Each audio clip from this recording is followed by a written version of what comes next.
Hello and welcome back to Farawa. In this video, I'm going to be making something I have been wanting to make for many years, dandelion honey. First thing is I'm going out to collect as many dandelions as I can find, leaving some of course. But for some reason this year, we really didn't have all that many, so I took as many as I felt was right. Something so small as the seed settling into the earth where bugs crawl. Pumpkins on a vine, and everything is fine. Let me fall into the leaves.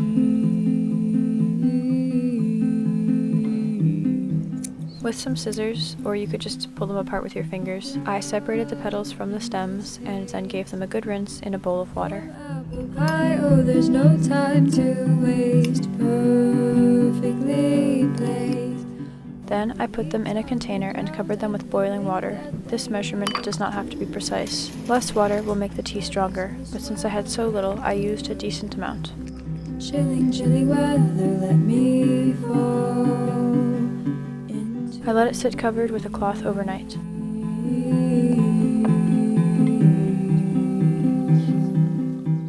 Then I strained them. Since I had about 1/3 a cup of dandelion petals, in order to cover it, I pretty much used 1/3 a cup of water, just kind of eyeballing it. So that's how much tea I got, 1/3 of a cup. To bring the liquid quantity a bit higher, because I was worried about how much would be left after I reduced it, I added 1/3 of a cup of water splashed with lemon to bring it up to 2/3 of a cup of liquid.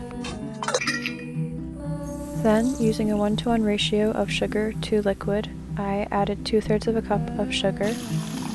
Next, I made a double boiler just because I had so little liquid, and I wanted to make extra sure that I wouldn't burn it, which I have done in the past.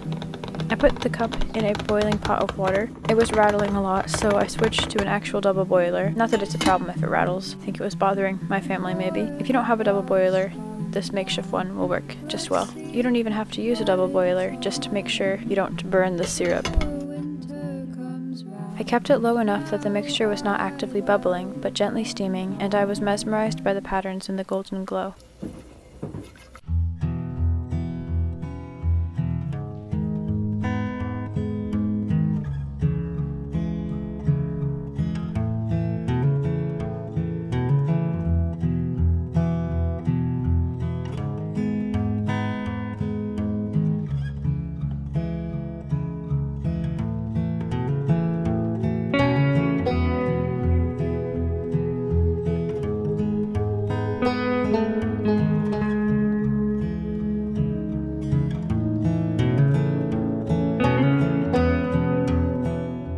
I let it heat for a while. It really depends on how thick you want the syrup to be.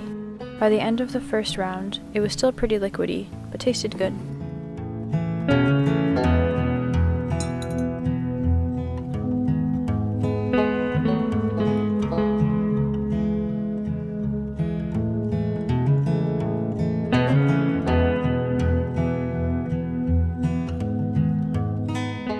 I wanted it to be a bit more syrupy, so I put it back in on direct heat, but for a very, very short amount of time, probably for only a minute or two. It looks pretty liquidy here, but that's just because it's literally boiling hot. So I put it in the fridge for a bit and let it cool, and then I had this beautiful honey-like consistency.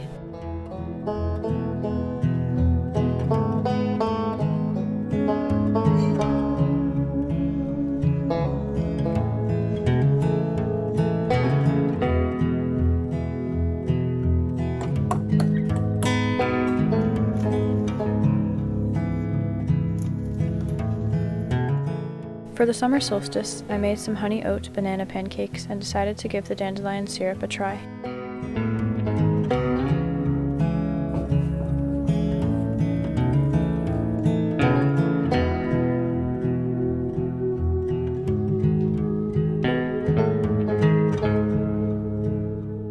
It was absolutely delicious and a perfect consistency. I'm very happy with how it turned out, and I think it looks beautiful and also tastes really good. I would definitely make this again, and I would love to try to make a bigger batch if we have more dandelions some year.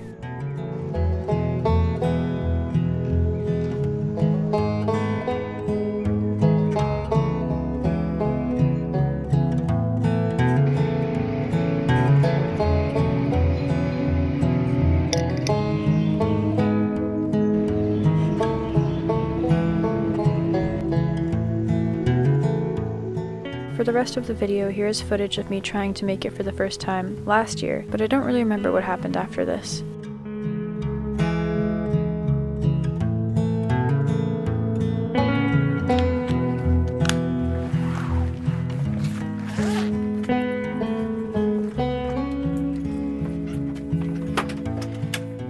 I was amazed at how many dandelions we had last year after going through this footage. I do always try to leave a lot, so I'm really hoping this year's dwindling numbers were not because of me overpicking last year. But I suppose we'll see what happens next year.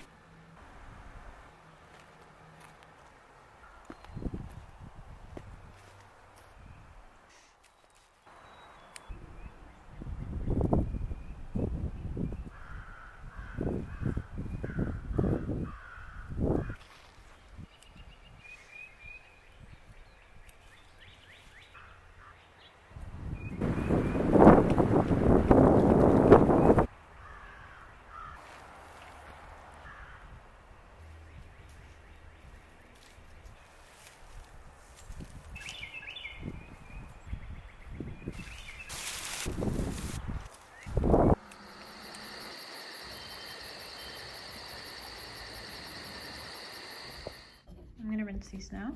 Why? See it.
There are so many of them. I think that is all the violets I'm going to take for tonight. Psych. I don't know if I'm going to use those because they're less flavorful, or so I've heard. But I'll come back sometime brighter. I could still see some more purple violets, but I'm going to leave them. So yeah, I'm going to go back up to the house, take a shower, and do some homework that I haven't done at all.